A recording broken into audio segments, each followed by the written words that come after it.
ಪ್ರಕಟಣೆ ಗ್ರಂಥ 3ನೇ ಅಧ್ಯಾಯ, ರೆವಲ್ಯೂಷನ್ ಚಾಪ್ಟರ್ 3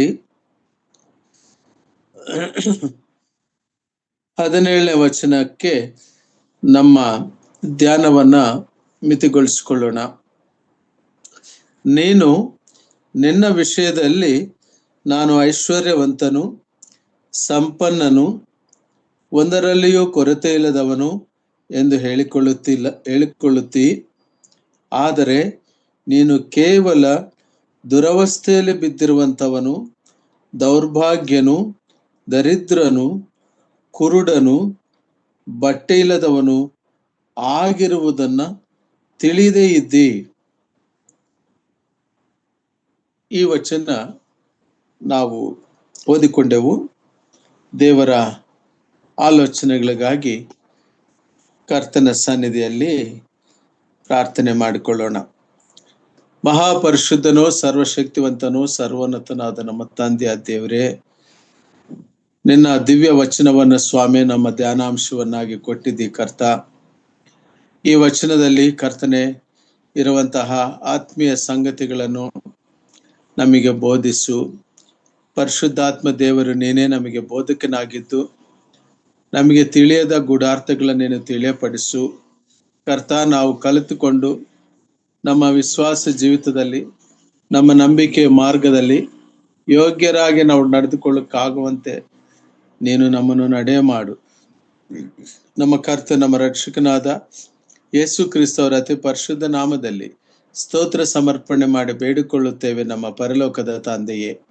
ಆಮೇನ್, ಆಮೇನ್. ಕರ್ತನಲ್ಲಿ ಪ್ರಿಯರೇ, ಈ ಪದ ಲವೋದಿಕೀಯ ಅನ್ನೋದು ಈ ಹಿಂದೆ ಇರುವ ಎಲ್ಲ ಸಭೆಗಳ ಹೆಸರುಗಳಿಗಿಂತ ಇದು ಒಂದು ವಿಶೇಷವಾಗಿ ಅಥವಾ ವಿಚಿತ್ರವಾಗಿ ಇದೆ. ಪೆರ್ಗಮ ಅಂದರೆ ದುರ್ಗ, ಸ್ಮರ್ಣ ಎಂಬುದಾಗಿ ಹೇಳಿದರೆ ರಕ್ತಬೋಳ, ಎಫೆಸ್ ಎಂಬುದಾಗಿ ಹೇಳಿದರೆ ಕೊರತೆ ಇರುವಂತಹದ್ದು, ಮತ್ತು ಹಾಗೆ ಸಾರ್ದಿಸ್ ಎಂಬುದಾಗಿರುವ ಹೇಳುವಾಗ ಮೃತವಾಗಿರುವ ಸಭೆ, ಫಿಲಡೆಲ್ಫಿ ಎಂಬುದಾಗಿ ಹೇಳುವಾಗ ಸಹೋದರ ಪ್ರೀತಿ ಅಂತ ಒಂದು ನಿರ್ದಿಷ್ಟವಾದ ಅರ್ಥಗಳಿರುವ ಸಭೆಗಳಾಗಿದ್ದವು. ಆದರೆ ಇಲ್ಲಿಗೆ ಬಂದಾಗ ಈ ಪಟ್ಟಣ ಕಟ್ಟಲ್ಪಟ್ಟಿರೋದು ಆ ರೀತಿ ಅರ್ಥಗಳಲ್ಲ. ಇದು ಯಾರು ಗೊತ್ತೇ? ಒಂದು ಹೆಣ್ಣಿನ ಒಬ್ಬ ಚಕ್ರವರ್ತಿಯ ಪತ್ನಿಯ ಹೆಸರಲ್ಲಿ ಈ ಪಟ್ಟಣವು ಕಟ್ಟಲ್ಪಟ್ಟಿದ್ದು, ಚಿಕ್ಕ ಏಷ್ಯಾದಲ್ಲಿ, ಮೈನರ್ ಏಷ್ಯಾದಲ್ಲಿ. ಆ ಹೆಸರನ್ನ 2 ಭಾಗಗಳಾಗಿ ಮಾಡಿಕೊಂಡ್ರೆ ಲವೋದೇಕಿಯಾ ಗ್ರೀಕ್ ಭಾಷೆಯಲ್ಲಿ. ಲವ ಅಂದ್ರೆ ಜನಗಳು, ಪ್ರಜೆಗಳು ಅಂತ ಅರ್ಥ. ಡೀಶಿಯಾ ಅಂದ್ರೆ ಅವರ ಪ್ರಜೆಗಳ ನಿರ್ಣಯಾನುಸಾರವಾಗಿದ್ದ ಆಳ್ವಿಕೆ, ಜನಾನುರಾಗಿಗಳಾಗಿ ಶ್ರೀ ಸಾಮಾನ್ಯನಿಗೆ ಎಟುಕುವಂತ ರೀತಿಯ ಸರ್ಕಾರವನ್ನ ನೀಡುತ್ತೇವೆ ಎಂಬುದಾಗಿರುವಂತ ಒಂದು ದೀಕ್ಷೆ ಕಟ್ಟುಕೊಂಡಿರುವಂತ ಒಂದು ರೀತಿಯಲ್ಲಿ ಕಟ್ಟಲ್ಪಟ್ಟ ಪಟ್ಟಣ ಲವೋದಿಕೀಯ ಎಂಬುದಾಗಿರುವುದರ ಅರ್ಥ. ಸೊ ನಾವು ನೋಡುವಾಗ ಅದು ವ್ಯಾಖ್ಯಾನಕರ್ತರು ಹೇಳುವಾಗ ಲವೋದಿಕೀಯ ಎಂಬ ಗ್ರೀಕ್ ಪದದ ಅರ್ಥ ಜನರ ನ್ಯಾಯ ಅಂತ, ಜನರ ಸಂಸ್ಕೃತಿ ಅಂತ, ಜನರ ನಿರ್ಣಯ. ಅಂದ್ರೆ ಅವರು ರೋಮ್ ಆಳ್ವಿಕೆಯ ಅದರ ಒಂದು ಸಹಾಯಕ್ಕೆ ಕೈ ಒಡ್ಡುವಂತದ್ದಾಗದೆ ಒಂದು ನಿರ್ದಿಷ್ಟವಾಗಿ ಬಲ ಹೊಂದಿರುವಂತ ಒಂದು ಪಟ್ಟಣ ಆಗಿತ್ತು. ಆ ರೋಮ್ ಚಕ್ರವರ್ತಿಯಿಂದ, ರೋಮಾಪುರದಿಂದ ಆಯಾ ಸಣ್ಣ ಸಣ್ಣ ಪ್ರಾಂತಗಳಿಗೆ ನೆರವು ಬರ್ತಾ ಇತ್ತು. ಆದರೆ ಇವರು ನಮಗೆ ಬೇಡ, ನಮಗೆ ಸ್ವಯಂ ಸಮೃದ್ಧಿ ಇದೆ, ಹಾಗಾಗಿ ರೋಮ್ ಸರ್ಕಾರದ ಸಹಾಯ ನಮಗೆ, ವಿ ಆರ್ ಸೆಲ್ಫ್ ಸಫಿಶಿಯೆಂಟ್, ನಾವು ಸ್ವಯಂ ಸಮೃದ್ಧಿ ಇದೆ, ನಾವು ಸಂಪನ್ನರಾಗಿದ್ದೇವೆ ಎಂಬುದಾಗಿರ್ತಕ್ಕಂಥ ಒಂದು ಆರ್ಥಿಕವಾಗಿ ಸುಸ್ಥಿತಿಯಲ್ಲಿರುವಂತ, ದೃಢವಾಗಿರುವಂತ ಸಭೆ ಇದು. ಕರ್ತನಲ್ಲಿ ಪ್ರಿಯರೇ, ನಾವು ಸ್ಮರಣ ಸಭೆಯನ್ನು ಧ್ಯಾನಿಸಿಕೊಂಡವಲ್ಲ, ಆ ಸ್ಮರಣ ಸಭೆ ಅದನ್ನು ನಾವು ನೋಡುವಾಗ ಕರ್ತನಾದ ಯೇಸು ಕ್ರಿಸ್ತನು ಅದರ ಬಡತನವನ್ನು ಕಂಡಂತ ದೇವರು.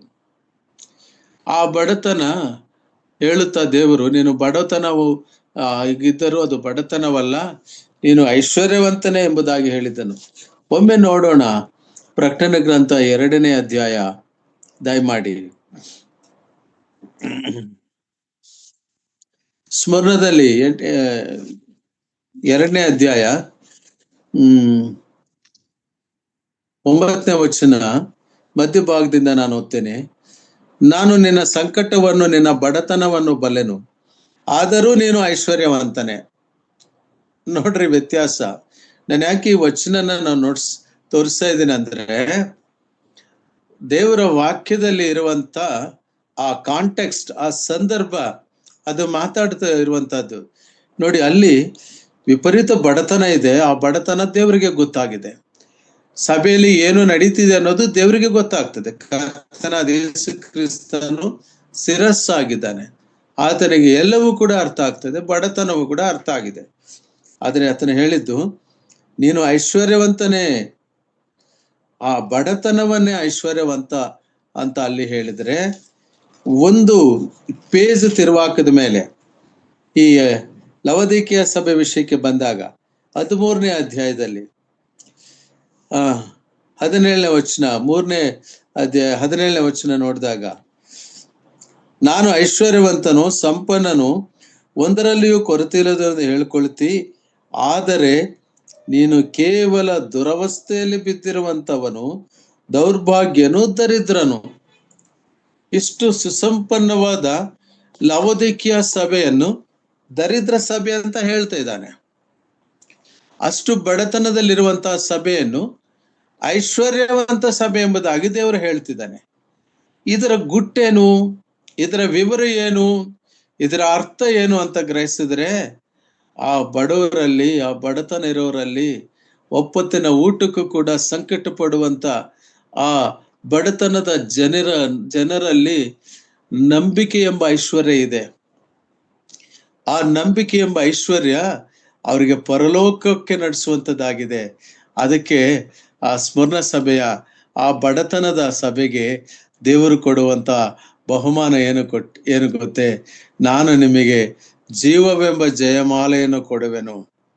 ಕರ್ತನಲ್ಲಿ ಪ್ರಿಯರೇ, ಐಶ್ವರ್ಯವಂತ ಸಭೆ ಆಯ್ತು ಹೇಗಂದ್ರೆ, ಇಲ್ಲಿ ಬಡತನ ಅನುಭವಿಸಿದರು, ಅಲ್ಲಿ ಜೀವವೆಂಬ ಜಯಮಾಲೆ ಸಿಗುವಂತ ಒಂದು ಐಶ್ವರ್ಯ ಲವೋದಿಕೀಯ ಸಭೆಗೆ ಇಲ್ಲ.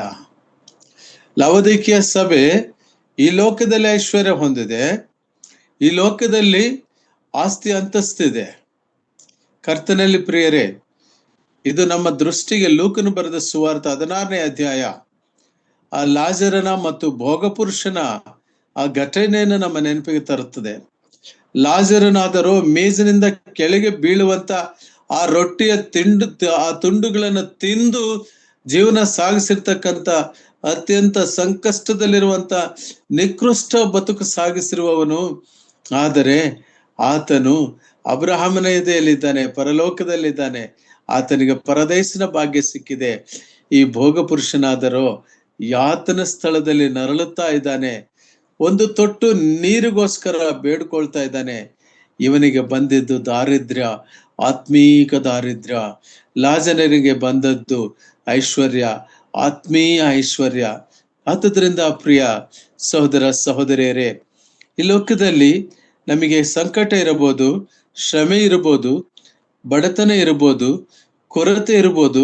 ಆದರೆ ದೇವರ ದೃಷ್ಟಿಯಲ್ಲಿ ನಾವು ನೋಡುವಾಗ, ಆತನು ನಮ್ಮ ದೃಷ್ಟಿಸುವಾಗ ಹೇಳುವುದೇನೆಂದ್ರೆ, ನೀನು ಕೊರತೆ ಇಲ್ಲದವನು, ನೀನು ಐಶ್ವರ್ಯವಂತನು. ಸ್ಮರಣ ಸಭೆಯೇ, ಓ ಸ್ಮರಣ ಸಭೆಯೇ, ನೀನು ಐಶ್ವರ್ಯವಂತನೇ, ದರಿದ್ರನಲ್ಲ ಎಂಬುದಾಗಿ ಅಲ್ಲಿ ಹೇಳುವಾಗ, ಕರ್ತನಲ್ಲಿ ಪ್ರಿಯರೇ, ಎಷ್ಟಾಗಿ ಆದರಣೆ ನೀಡುವ ಕರ್ತನು. ನಮ್ಮ ಜೀವಿತದಲ್ಲಿ ನೋವು, ಕಷ್ಟ, ಅನಾರೋಗ್ಯ, ವ್ಯಾಧಿ, ವೇದನೆ, ಬಾಧೆ, ಆದರೆ ದೇವರು ಅದನ್ನು ನೋಡುವುದಿಲ್ವಾ?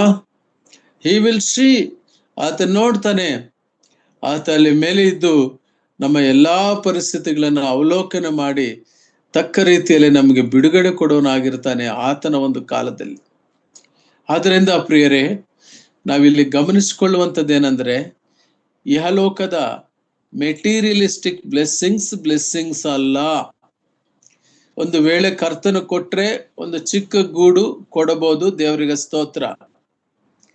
ಕೊಟ್ಟಿಲ್ಲ ಅಂದ್ರು ನಮಗೆ ಪರಲೋಕದಲ್ಲಿ ಅದ್ಭುತವಾದ ಭವನವನ್ನು ದೇವರು ಕಟ್ಟೋನಾಗಿದ್ದಾನೆ. ಆ ಸಮಾನಾಂತರ ದೃಷ್ಟಿಯಿಂದ ದೇವರು ಪ್ರತಿಯೊಬ್ಬ ವಿಶ್ವಾಸಿನ ನೋಡ್ತಿದ್ದಾನೆ. ಈ ಲೋಕದಲ್ಲಿ ನಾವು ಶ್ರಮ ಪಡಬೇಕು. ನಮ್ಮ ನಂಬಿಕೆಗೆ ಶ್ರಮ ಇರುತ್ತದೆ. ಎಲ್ಲ ಆಶೀರ್ವಾದಗಳು ಬರ್ತವೆ. ಯೇಸು ಕ್ರಿಸ್ತನ್ ನಂಬಿದಾಗ ನಮಗೆಲ್ಲ ರಿಚ್ನೆಸ್ ಬರ್ತದೆ, ಐಶ್ವರ್ಯ ಆಗ್ತೇವೆ. ಅದಿಲ್ಲ ಅಂದ್ರೆ ನೀವೇನೋ ಪಾಪ ಮಾಡಿದಿರಿ ಅಂತ ಹೇಳುವ ದುರ್ಬೋಧನೆಗಳಿರುವ ಕಾಲದಲ್ಲಿ ಕರ್ತನ ಸಂದೇಶವನ್ನೇ ನಾವು ಅವಲಂಬಿಸಿಕೊಂಡ್ರೆ, ಸಭೆಗಳಿಗೆ ದೇವರು ಹೇಳುವ ಈ 7 ಸಭೆಗಳ ಸಂದೇಶಗಳನ್ನೇ ನಾವು ಕೇಳಿಸಿಕೊಂಡು ಅದನ್ನು ನಮ್ಮ ಜೀವನಗಳಿಗೆ ಅನ್ವಯಿಸಿಕೊಂಡು ಅದನ್ನು ಅಪ್ಲೈ ಮಾಡ್ಕೊಳ್ತಾ ಹೋದ್ರೆ, ಕರ್ತನಲ್ಲಿ ಪ್ರಿಯರೇ, ನಿಜಕ್ಕೂ ಕೂಡ ಈ ಕರ್ತನ ಸಂದೇಶ ನಮ್ಮನ್ನು ನಡೆಸುವಂಥದ್ದಾಗಿದೆ. ಬನ್ನಿ, ನಾವು ಈ ಸಾಂಸ್ಕೃತಿಕ ನಗರಿ, ಬಹಳ ಐಶ್ವರ್ಯವಂತ ನಗರಿ ಆಗಿರುವಂತ ಈ ಲವೋದಿಕೀಯ ಚರಿತ್ರೆ ಸ್ವಲ್ಪ ನೋಡೋಣ. ಇದರ ಒಂದು ಹಿನ್ನೆಲೆ ನೋಡುವಾಗ, 2ನೇ ಆಂಟಿಯೋಕಸ್ ಅನ್ನೋ ಒಬ್ಬ ಚಕ್ರವರ್ತಿ, ಅವನ ಪತ್ನಿಯ ಹೆಸರಿನಲ್ಲಿ ಕ್ರಿಸ್ತಪೂರ್ವ 2261 ಮತ್ತು 245 ಇದರ ನಡುವೆ ಕಟ್ಟಲ್ಪಟ್ಟ ನಗರ ಅದಾಗಿದೆ ಪ್ರಿಯರೇ. ಯಾಕೆ ನಾವು ಈ ಡೀಟೇಲ್ಸ್ ಹೋಗ್ತೀವಂದ್ರೆ, ಬೈಬಲ್ ಗ್ರಂಥದಲ್ಲಿ ಬರೆದಿರುವವು ಅವು ಆಕ್ಚುಯಲ್ ಪ್ಲೇಸಸ್, ಅಲ್ಲಿರುವಂತ ಸ್ಥಳಗಳು, ಅವು ಕಟ್ಟಲ್ಪಟ್ಟಿರೋ ನಗರಗಳು, ಅಲ್ಲಿ ವಾಸ್ತವವಾಗಿ ಜನ ಸೇರಿರುವಂತವರಾಗಿದ್ದರು. ದೇವರ ವಾಕ್ಯ ಎಲ್ಲ ದೃಷ್ಟಿಕೋನಗಳಿಂದ ಸಾಬೀತುಪಡಿಸಲ್ಪಟ್ಟಂತದ್ದು. ಎಲ್ಲದಕ್ಕಿಂತ ಮೇಲಾಗಿ ಸತ್ಯವೇದದಲ್ಲಿ ಬರೆದಿರಪಟ್ಟಂತ ಪ್ರತಿಯೊಂದು ಕೂಡ ಸತ್ಯ ಸಂಗತಿ ಆಗಿದೆ. It is a new testamental canonical writing. ದೇವರ ಆತ್ಮನು ತಾನೇ ಇವನ ಕ್ರಮವಾಗಿ ನಮಗೆ ಭದ್ರಪಡಿಸಿಕೊಟ್ಟಿದ್ದಾನೆ ಪ್ರಿಯರೇ. ಈ ಕಟ್ಟಡ ಇದು ಪ್ರಾಚೀನ ಕಾಲದಲ್ಲಿ ಪೃಗ್ಯ ಅಂತ ಇದಕ್ಕೆ ಹೆಸರು. ಆದ ನಂತರ ಇದು ಟರ್ಕಿ ಎಂಬುದಾಗಿ ನಾವು ಕಾಣ್ತೇವೆ. ರಿಚೆಸ್ಟ್ ಪ್ಲೇಸ್, ಸುಸಂಪನ್ನವಾಗಿರುವಂತ ಒಂದು ನಗರ. ಲೋಕದ ದೃಷ್ಟಿಯಲ್ಲಿ ಐಶ್ವರ್ಯ, ಅದು ಲೋಕದ ದೃಷ್ಟಿಯಲ್ಲಿ ಸಂಪನ್ನತೆ. ಲೋಕ ನೋಡುವಾಗ ಅವ್ರಿಗೇನಪ್ಪ, ಬಹಳ ಐಷಾರಾಮವಾದ ಬದುಕಿನಲ್ಲಿದ್ದಾರೆ, ಅದು ಲೌಕಿಕ ಸಂಪತ್ತು. ಕರ್ತನಲ್ಲಿ ಪ್ರಿಯರೇ, ಸಂಪತ್ತು ಬಂತು, ಸಂತೃಪ್ತಿ ಹೋಯಿತು. ಸಮೃದ್ಧಿ ಬಂತು, ಸಮಾಧಾನ ಹೋಯಿತು. ಈ ಗ್ಲೋಬಲೈಸ್ಡ್ ಕಾಂಟೆಕ್ಸ್ಟ್ ನಲ್ಲಿ, ಈ IT ವರ್ಲ್ಡ್ ನಲ್ಲಿ, ಈ ಟೆಕ್ನಾಲಜಿಕಲ್ ವರ್ಲ್ಡ್ ನಲ್ಲಿ ಜೀವಿಸುವಂತಹ ಪ್ರತಿಯೊಬ್ಬೊಬ್ಬ ವಿಶ್ವಾಸಿ ಬಹಳ ಸ್ಪಷ್ಟವಾಗಿ ಮನಗಾಣಬೇಕಾಗಿರುವಂತಹದ್ದು, ಕರ್ತನಾದ ಯೇಸು ಕ್ರಿಸ್ತನು ಹೇಳುವಂತ ಮಾತುಗಳನ್ನ ನಾವು ಅನುಸರಿಸಿಕೊಂಡಂತವರಾಗಿ, ಐಶ್ವರ್ಯದ ಮೇಲೆ ಮನಸ್ಸಿಡದೆ, ಸುಸಂಪನ್ನ ಸ್ಥಿತಿಯಲ್ಲಿ ಮನಸ್ಸಿಡದೆ, ದೇವರು ಅದನ್ನು ನಮಗೆ ಅನುಗ್ರಹಿಸುವುದಾದರೆ ಅದನ್ನು ಸ್ವೀಕರಿಸಿಕೊಂಡು ನಂಬಿಕೆಯ ಮಾರ್ಗದಲ್ಲಿ ಮುಂದಕ್ಕೆ ಸಾಗುವಂತವರಾಗಬೇಕು ಪ್ರಿಯರೇ. ಗುರಿ ನಮ್ಮದಾದ ಆಗಿರಬಾರದು ಎಂಬುದಾಗಿ ದೇವರ ವಾಕ್ಯ ನಮಗೆ ಬೋಧಿಸುತ್ತದೆ. ಬನ್ನಿ ನೋಡೋಣ, ಲೌಕಿಕ ದೃಷ್ಟಿಯಲ್ಲಿರುವ ಸಮೃದ್ಧಿಗೂ ಮತ್ತು ದೇವರ ವಾಕ್ಯದಲ್ಲಿರುವಂತಹ ಸಮೃದ್ಧಿಗೂ ಇರುವ ವ್ಯತ್ಯಾಸ ಏನೆಂಬುದನ್ನು ಅಪೊಸ್ತಲನಾದ ಪೌಲ 1ನೇ ತಿಮೋತಿಗೆ ಬರೆದ ಪತ್ರಿಕೆ 6ನೇ ಅಧ್ಯಾಯ 8-10 ವಚನಗಳಲ್ಲಿ ಜನರು ಹೇಗೆ ಈ ಹಣದ ಆಶೆಗಾಗಿ ಇಕ್ಕಟ್ಟಿನಲ್ಲಿ ಸಿಲುಕೊಳ್ತಾರಂತ ಸತ್ಯವೇದ ಹೇಳುತ್ತೆ.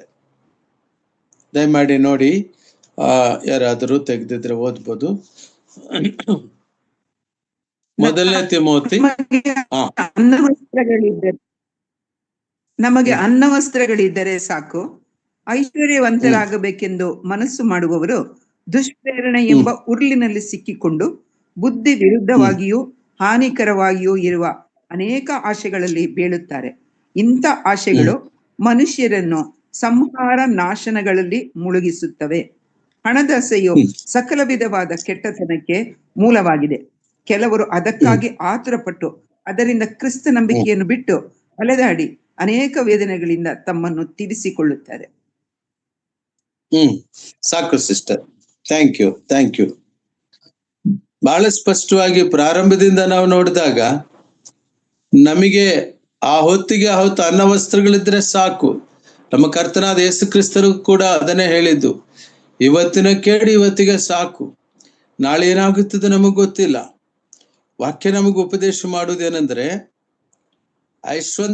ಐಶ್ವರ್ಯವಂತರಾಗಬೇಕೆಂದು ಮನಸ್ಸು ಮಾಡುವವರು ದುಷ್ಪ್ರೇರಣೆ ಎಂಬ ಉರುಳಿನಲ್ಲಿ ಸಿಕ್ಕಿಕೊಂಡು ಬುದ್ಧಿ ವಿರುದ್ಧವಾಗಿಯೂ ಹಾನಿಕರವಾಗಿಯೂ ಇರುವ ಅನೇಕ ಆಶೆಗಳು. ಕರ್ತನಲ್ಲಿ ಪ್ರಿಯರೇ, ಈ ಸಿಕ್ಕಿಕೊಳ್ಳುವ ಸ್ಥಿತಿ, ಇಕ್ಕಟ್ಟಿಗೆ ಸಿಕ್ಕಿಕೊಳ್ಳುವ ಎರಡು ಕಡೆಯಿಂದ ಅವ್ರಿಗೇನು ಹೇಳಿಕ್ಕಾಗಲ್ಲ, ಇತ್ತ ಬಿಡ್ಲಿಕ್ಕೂ ಆಗಲ್ಲ. ಈ ಎರಡರ ನಡುವೆ ಯಾವತ್ತಾದರೂ ನಿಮಗೆ ಸಿಕ್ಕಿಕೊಳ್ಳುವಂತ ಸ್ಥಿತಿ ಉಂಟಾಗಿತ್ತ? ಕರ್ತನಲ್ಲಿ ಪ್ರಿಯರೇ, ಕರ್ತನಿಗೆ ಹೆಚ್ಚೆಚ್ಚಾಗಿ ಪ್ರಾರ್ಥನೆ ಮಾಡ್ರಿ. ಆ ಸಿಕ್ಕಿಕೊಂಡಿರುವ ಸ್ಥಿತಿಯಿಂದ ದೇವರು ಬಿಡಿಸ್ತಾರೆ. ಯಾಕಂದ್ರೆ ನಮಗೆ ಭಾವನೆಗಳು ಜಾಸ್ತಿ, ಭಾವೋದ್ರೇಕಗಳು ಜಾಸ್ತಿ, ಇತರರಿಗೆ ಹೋಲಿಕೆ ಮಾಡ್ಕೊಳ್ಳೋದು ಜಾಸ್ತಿ. ಆ ಹೋಲಿಕೆ ಮಾಡುವ ಅನಿವಾರ್ಯತೆನೂ ಸೈತಾನ ತಂದು ಕೊಡ್ತಾನೆ. ಯಾಕಂದ್ರೆ ನಾವು ಅವ್ರಿಗಿಂತ ಗ್ರ್ಯಾಂಡ್ ಆಗ್ಬೇಕಲ್ಲ, ಅವ್ರಿಗಿಂತ ಮದುವೆ ಇನ್ನೂ ಚೆನ್ನಾಗಿ ಗ್ರ್ಯಾಂಡ್ ಆಗಿ ಮಾಡ್ಬೇಕು. ಅದಕ್ಕೋಸ್ಕರ ಏನು ಮಾಡ್ಬೇಕು? ಈ ಪರಿಸ್ಥಿತಿ ನಾವೆಲ್ಲರೂ ಕೂಡ ಈ ಕಷ್ಟ ಸಂಕಷ್ಟಗಳ ಸರಪಣಿ ಒಳಗೆ ಸಿಕ್ಕಿಕೊಂಡು ನಲಗಿಕೊಂಡಿರೋರೇ ಆದರೂ ದೇವರ ವಾಕ್ಯದ ಜ್ಞಾನ, ದೇವರ ಆತ್ಮನ ಜ್ಞಾನ ನಡೆಸಿದಾಗ ನಾವು ಇದ್ದದ್ದರಲ್ಲಿಯೇ ಹೇಗೆ ಆತನನ್ನ ಮಹಿಮೆ ಪಡಿಸಬಹುದು ಎಂಬುದನ್ನ ಕಲ್ತುಕೊಳ್ಳೋರಾಗ್ತೇವೆ. ತಿಮೋಥನಿಗೆ ಬರೆಯುತ್ತಾ ಪೌಲನು ಹೇಳುವಾಗ, ಆತನ ಅಂತರಂಗದ ಆಕ್ರಂದನೇನು ಗೊತ್ತೇ? ವಿಶ್ವಾಸಿಯ ಹೃದಯ. ಸೈತಾನನು ದೂಡ್ತಾನೆ. ಕೆಲವರು ಏನೆಲ್ಲ ಆಲೋಚನೆ ಕೊಡೋರು ನಾವು ಕಳ್ಸಿಕೊಡ್ತಾನೆ. ಜೀವನದಲ್ಲಿ ಒಂದೇ ಸಾರಿ ಮದುವೆ ಮಾಡೋದು, ಏನಕ್ಕೆ ಇಷ್ಟೆಲ್ಲ ಇದು ಮಾಡ್ತೀಯ, ಮಾಡುವಂತ ಆ ಒಂದು ಸ್ವರ ಬರ್ತದೆ, ಇನ್ನೊಂದು ಸ್ವರ ಬರ್ತದೆ, ಇನ್ನೊಂದು ಸ್ವರ ಬರ್ತದೆ. ಮದುವೆ ಒಂದೇ ಅಲ್ಲ, ಮನೆ ಕಟ್ಟುವ ವಿಷಯದಲ್ಲಿ ಇವೆಲ್ಲ ನಾವು ದೃಷ್ಟಿಸಿ ನೋಡುವಾಗ, ಕರ್ತನಲ್ಲಿ ಪ್ರಿಯರೇ, ಈ ಆಧುನಿಕ ಜಗತ್ತಿಗೆ ನಾವು ಬಂದಾಗ, ಈ ಗ್ಲೋಬಲೈಸ್ಡ್ ಕಾಂಟೆಕ್ಸ್ಟ್ ನಲ್ಲಿ ಇದ್ದಾಗ ನಾವು ಅರ್ಥ ಮಾಡಿಕೊಳ್ಳಬೇಕು, ನಾವು ಲವೋದಿಕೀಯ ಸಭೆಯ ಕಾಲಘಟ್ಟದಲ್ಲಿದ್ದೇವೆ. ಈ ಹಿಂದೆ ಇದ್ದಂತ ಬಡತನ ನಮಗೆ ಈಗ ಅಷ್ಟಾಗಿ ಕಾಣಿಸ್ಕೊಳ್ತಿಲ್ಲ. ಬಡತನ ಹೋಯ್ತು, ಸ್ವಲ್ಪ ಮಟ್ಟಿಗೆ ಅಲ್ಲೆಲ್ಲೇ ಬಡತನ ಇದೆ, ಕಷ್ಟ ಇದೆ, ಆದ್ರೆ ದೇವರು ನಡೆಸುವಂತರಾಗಿದ್ದಾರೆ. ಎಲ್ಲದಕ್ಕಿಂತ ಹೆಚ್ಚಾಗಿ ಈ ಆಶೆ ಚಿಗುರೊಡ್ತಾ ಇದೆ. ಏನಾದ್ರೂ ಮಾಡಿ 1 to 2 ಮಾಡಬೇಕು. ಆಮೇಲೆ ಟಿವಿ ನ್ಯೂಸ್ ನಲ್ಲಿ ಬರ್ತದೆ, ಯಾರೋ ಒಬ್ಬ ಇಸ್ಕೊಂಡು ಎಲ್ಲ ತಗೊಂಡು ಹೋದ, ಮಾಡ್ತೀವಂತ ಹೇಳಿ ಟ್ರಬಲ್ ಕೊಟ್ಟು ಬಿಟ್ಟು. ಇದೇ ಮಾತು ವಾಕ್ಯದಲ್ಲಿ ಹೇಳಲ್ಪಟ್ಟಿರುವುದು. ಹೇಗೆ ಹಾನಿಕರವಾಗಿಯೂ ಇರುವ ಅನೇಕ ಆಸೆಗಳಲ್ಲಿ ಬೀಳುತ್ತಾರೆ. ಇಂಥ ಆಶೆಗಳು ಮನುಷ್ಯರನ್ನ ಸಂಹಾರ ನಾಶನಗಳಲ್ಲಿ ಮುಳುಗಿಸುತ್ತವೆ. ಭಯಂಕರವಾದ ಪದಗಳು. ಈ ವಿಧಾನ ಅನುಸರಿಸಬೇಕು ಅಂತ ಒತ್ತಾಯ ಮಾಡುವ ಕಾಲದ ಘಟ್ಟಕ್ಕೆ ನಾವು ಹೆಜ್ಜೆ ಇಟ್ಟಿದ್ದೇವೆ ಪ್ರಿಯರೇ. ಹಿಂದೆ ನಮಗೆ ಸವಾಲುಗಳಿರ್ಲಿಲ್ಲ. ಹಿಂದೆ ನಮಗೆ ಏನು ಈ ದೊಡ್ಡ ಟಿವಿ ತಗೋಬೇಕು ಅನ್ನೋದು ಇರ್ಲಿಲ್ಲ, ಟಿವಿಗಳೇ ಇರ್ಲಿಲ್ಲ. ದೇವರ ವಾಕ್ಯದ ಬೆಳಕಿನಲ್ಲಿ ಸಂತುಷ್ಟಿಕರವಾದ ಜೀವನ ಅಂದ್ರೆ ಏನು? ದೇವರ ವಾಕ್ಯದ ಬೆಳಕಿನಲ್ಲಿ ತೃಪ್ತಿಕರವಾದ ಜೀವನ ನಾವು ಹೇಗೆ ಜೀವಿಸಬೇಕು ಅಂತ ಲವೋದಿಕೀಯ ಸಭೆಯ ಕುರಿತು ನಾವು ಯೋಚಿಸುವಾಗ, ಲವೋದಿಕೀಯ ಸಭೆಯ ಕುರಿತು ನಾವು ಧ್ಯಾನ ಮಾಡುವಾಗ ನಾವು ಇದನ್ನು ಕೂಡ ಆಲೋಚನೆ ಮಾಡ್ತೇವೆ. ನೋಡ್ರಿ, ಒಂದು ಮಾತು ಮೊದಲನೇ ತಿಮೋಥಿ 6ನೇ ಅಧ್ಯಾಯ 6ನೇ ವಚನದಲ್ಲಿ ಇರುವಂತಹದ್ದು ನಾನು ನೋಡ್ತೇನೆ. ಸಂತುಷ್ಟಿ ಸಹಿತವಾದ ಭಕ್ತಿಯು ದೊಡ್ಡ ಲಾಭವೇ ಸರಿ. ಆ ಸಂತುಷ್ಟಿ ಸಹಿತ ಇರುವ ಭಕ್ತಿ ನಮಗೆ ಬೇಕಿದೆ ಪ್ರಿಯರೇ. ಉದಯ ಕಾಲದಲ್ಲಿ ಎಷ್ಟು ಗಂಟೆಗಳು, ಒಂದು ವೇಳೆ ಸಮಯ ನಾವು ಲೆಕ್ಕಿಸುವುದು ಅಲ್ಲ, ಆದ್ರೆ ಕರ್ತನ ಪಾದ ಸನ್ನಿಧಿಯಲ್ಲಿ ನಮ್ಮನ್ನ ನಾವು ಬೀಳು ಮಾಡಿಕೊಂಡ್ರೆ, ಆತನಿಗೆ ಒಪ್ಪಿಸಿಕೊಂಡ್ರೆ, ಅದರಲ್ಲಿರುವಂತ ಒಂದು ಸಮಾಧಾನದ ಜೀವನ.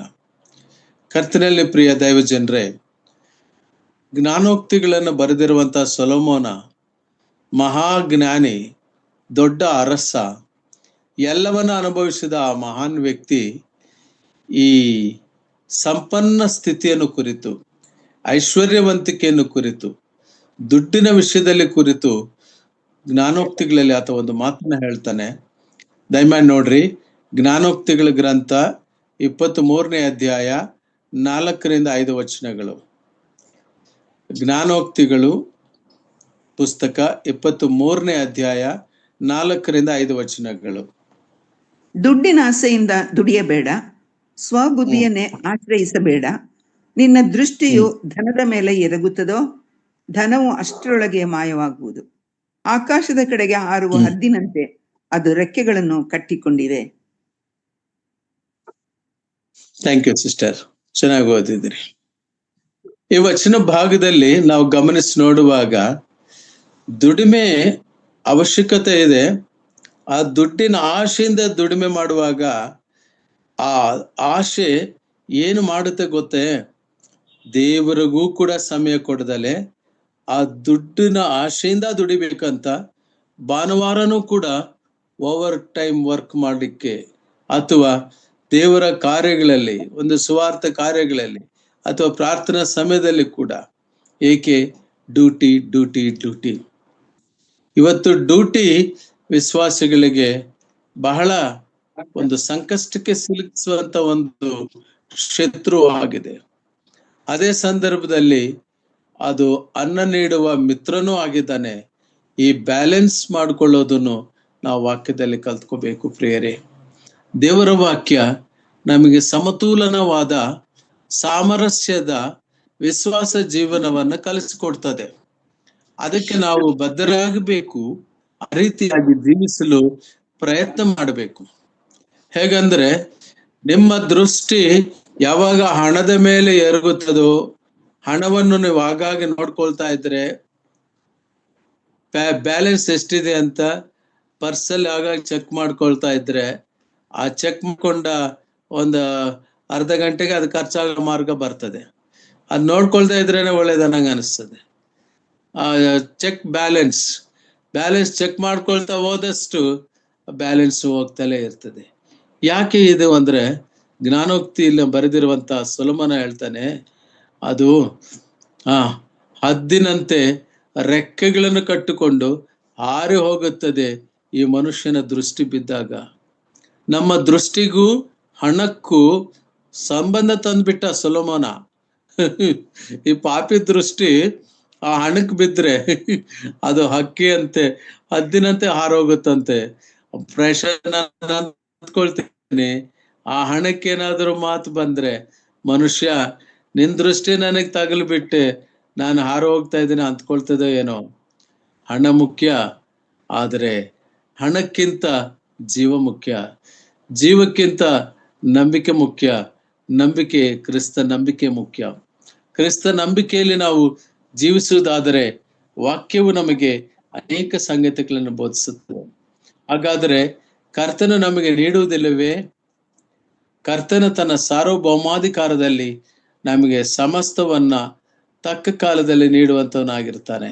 ಹೇಗೆ ನೀಡ್ತಾನಂತ ನೋಡ್ರಿ, ಮೊದಲನೇ ಸಮುವೇಲ ಗ್ರಂಥ 2ನೇ ಅಧ್ಯಾಯ 7-8 ವಚನಗಳು. ಮೊದಲನೇ ಸಮುವೇಲ ಗ್ರಂಥ 2ನೇ ಅಧ್ಯಾಯ 7-8 ವಚನಗಳು.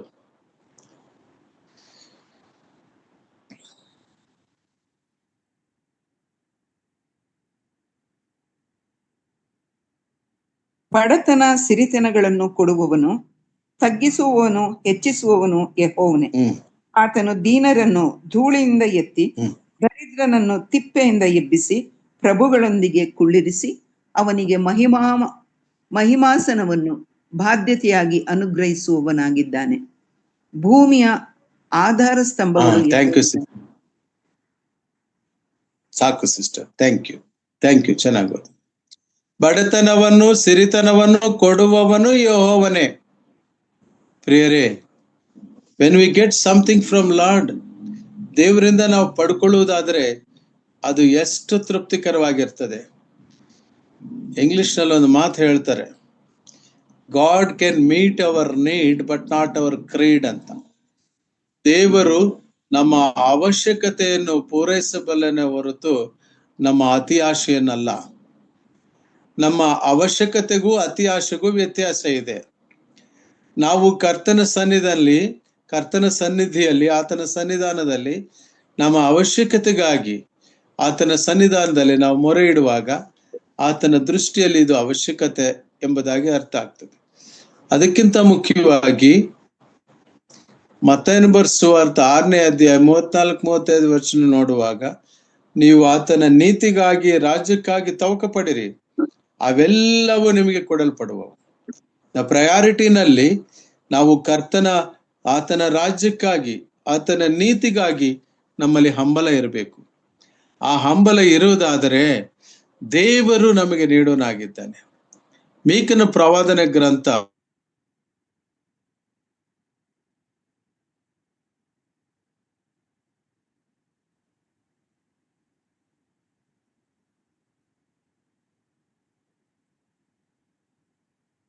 ದಯಮಾಡಿ ನೋಡ್ರಿ, ಆ ಭಾಗ ಓದಿ ಸಿಸ್ಟರ್. ಕೇಳಿಸ್ಲಿಲ್ಲ ವಾಚನ. ಮೀಕಾ ಗ್ರಂಥ 6ನೇ ಅಧ್ಯಾಯ 7 ಅಥವಾ 8ನೇ ವಚನ ಇರಬಹುದು.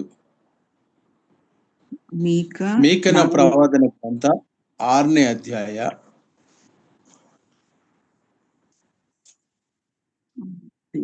ನಾನು ಯೆಹೋವನ ಸನ್ನಿಧಿಯಲ್ಲಿ ಯಾವ ಕಾಣಿಕೆಯೊಡನೆ ಕಾಣಿಸಿಕೊಳ್ಳಲಿ, ಯಾವುದನ್ನು ಅರ್ಪಿಸಿ ಮಹೋನ್ನತ ದೇವರ ಸಮ್ಮುಖದಲ್ಲಿ ಅಡ್ಡ ಬೀಳಲಿ?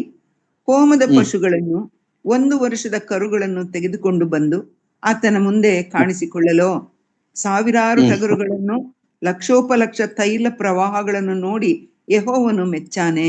ನನ್ನ ದ್ರೋಹದ ನಿಮಿತ್ತ ನನ್ನ ಚೊಚ್ಚಲ ಮಗನನ್ನು ಅರ್ಪಿಸಲೋ? ನನ್ನ ಆತ್ಮದ ಪಾಪಕ್ಕಾಗಿ ನನ್ನ ಗರ್ಭದ ಫಲವನ್ನು ಸಲ್ಲಿಸಲೋ? ಮನುಷ್ಯನೇ, ಸಾಕು. ಈ 6-7 ವಚನಗಳಲ್ಲಿ ಯಾವ ಪ್ರವಾದಿಯು ವ್ಯಕ್ತಪಡಿಸದೇ ಇರುವಂತ ಒಂದು ಆರಾಧನೆಗಾಗಿರುವ ಆಕ್ರಂದನೆಯನ್ನು ಇಲ್ಲಿ ಮೀಕಾ ಗ್ರಂಥದಲ್ಲಿ ನಾವು ಕಾಣ್ತೇವೆ. ಅಂದ್ರೆ ಅದರ ಅರ್ಥ, ಆತನ ಗರ್ಭಫಲವನ್ನು ಅರ್ಪಿಸಬೇಕೋ, ಚೊಚ್ಚಲ ಮಗನನ್ನು ಅರ್ಪಿಸಲೋ ಅಂತ ಹೇಳ್ತಿದ್ದಾಗ ಆ ಇನ್ಅಡಿಕ್ವೇಟ್ ಫೀಲಿಂಗ್, ನಾನು ಎಷ್ಟು ಕೊಟ್ರು ಏನು ಮಾಡಿದ್ರು ಆತನನ್ನು ಆರಾಧಿಸ್ಲಿಕ್ಕೆ ಸಾಕಾಗುವುದಿಲ್ಲ, ಆ ಸ್ತುತಿ ಸಾಕಾಗುವುದಿಲ್ಲ ಅಂತಕ್ಕಂಥ ಅಂತರಂಗದ ಬಯಕೆ, ಆ ಕರ್ತನಾದ ಆ ದೇವರು ನಮಗೆ ಮಾಡಿರುವ ಮೇಲುಗಳಿಗೆ ಪ್ರತಿಯಾಗಿ ಯಾವ ಕಾಣಿಕೆ ಕೊಡಲಿ, ಯಾವ ಪಶುಗಳನ್ನು ಅರ್ಪಿಸಲಿ, ಯಾವ ಟಗರುಗಳನ್ನ, ಲಕ್ಷೋಪಲಕ್ಷ ತೈಲವ, ಇವೆಲ್ಲವೂ ಕೂಡ ಅದು ಆತನ ಪ್ರೀತಿಗೆ ಸರಿ ಆಗುವುದಿಲ್ಲ. ಆ ಫೀಲಿಂಗ್ ನಮ್ಮಲ್ಲಿ ಯಾವಾಗ್ಲೂ ಇರಬೇಕು. ಬಿಡಿ, ನಾನು ಭಾನುವಾರ ಬಂದು ಇದನ್ನು ಆರಾಧನೆ ಮಾಡಿದ್ದೀನಿ, ಒಂದು ವೇಳೆ ಈ ಭಾನುವಾರ ನಡೆಯಬಹುದು, ಆಗದಲ್ಲೇ ಆಗ್ಬೋದು ಅನ್ನುವ ಭಾವನೆ ಇಲ್ಲ. ಇಲ್ಲಿ ಈ ಪ್ರವಾದಿಯಲ್ಲಿ ನಾನೇನು ಎಷ್ಟು ಆರಾಧಿಸಿದ್ರು, ಎಷ್ಟು ಆತನಿಗೆ ಅರ್ಪಣೆ ಮಾಡಿದ್ರು ಕೂಡ ಆ ಇನ್ಅಡಿಕ್ವೇಟ್ ಫೀಲಿಂಗ್, ಇನ್ಸಫಿಷಿಯೆಂಟ್, ಆಗ್ತಿಲ್ಲ, ಸಾಕಾಗ್ತಿಲ್ಲ ನನಗೆ ಅಂತಿದ್ದಾಗ ದೇವರು ಒಂದು ಪ್ರತ್ಯುತ್ತರ ಕೊಡ್ತಾನೆ 8ನೇ ವಚನದಲ್ಲಿ. ಆ ಮಾತು ಒಂದ್ಸಾರಿ ಓದಿ ಸಿಸ್ಟರ್. 8ನೇ ವಚನ.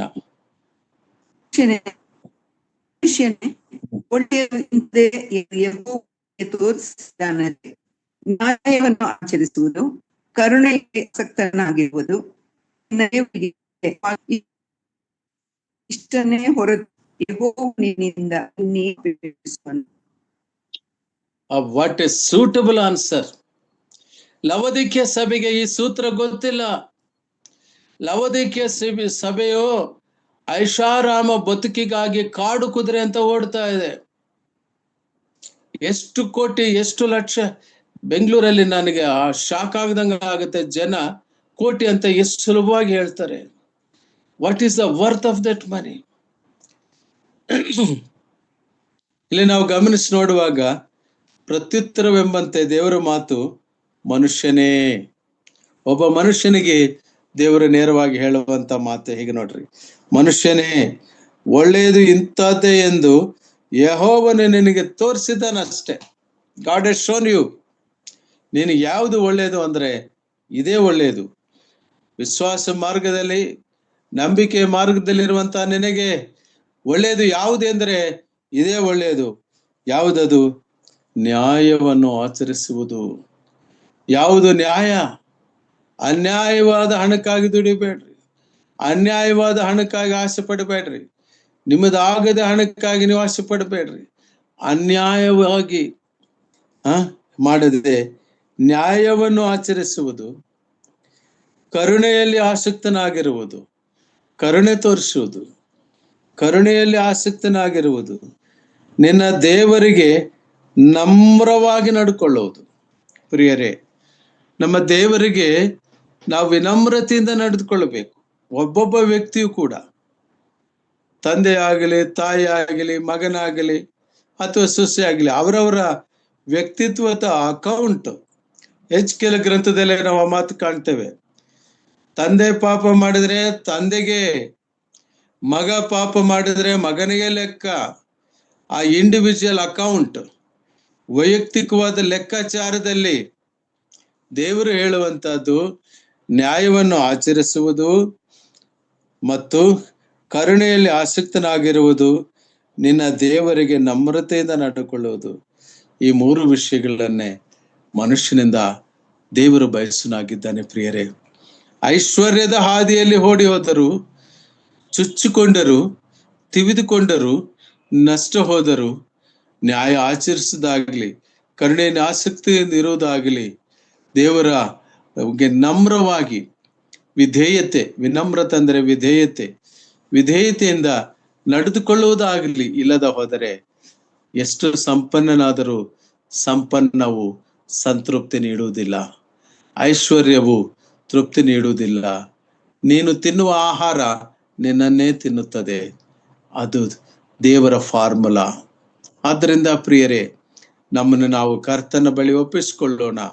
ಲವೋದಿಕೀಯ ಸಭೆಯರ ಹಾಗೆ ಆ ಐಷಾರಾಮ ಬದುಕಿಗಾಗಿ ಹಾತೊರೆಯುತ್ತಿರುವ ಕಾಡು ಕುದುರೆಗಳಂತೆ ಓಡುವರಾಗಿರದೆ, ಬುದ್ಧಿ ಇಲ್ಲದೆ ಇರುವ ಕುದುರೆಗಳಂತೆ ಆಗದೆ, ಕರ್ತನ ಚಿತ್ತವನ್ನು ಅರಿತು ನಂಬಿಕೆ ಮಾರ್ಗದಲ್ಲಿ ನಾವು ಮುಂದಕ್ಕೆ ಸಾಗುವಂತೆ ದೇವರಾತ್ಮನು ತಾನೇ ನಮಗೆ ಸಹಾಯ ಮಾಡಲಿ.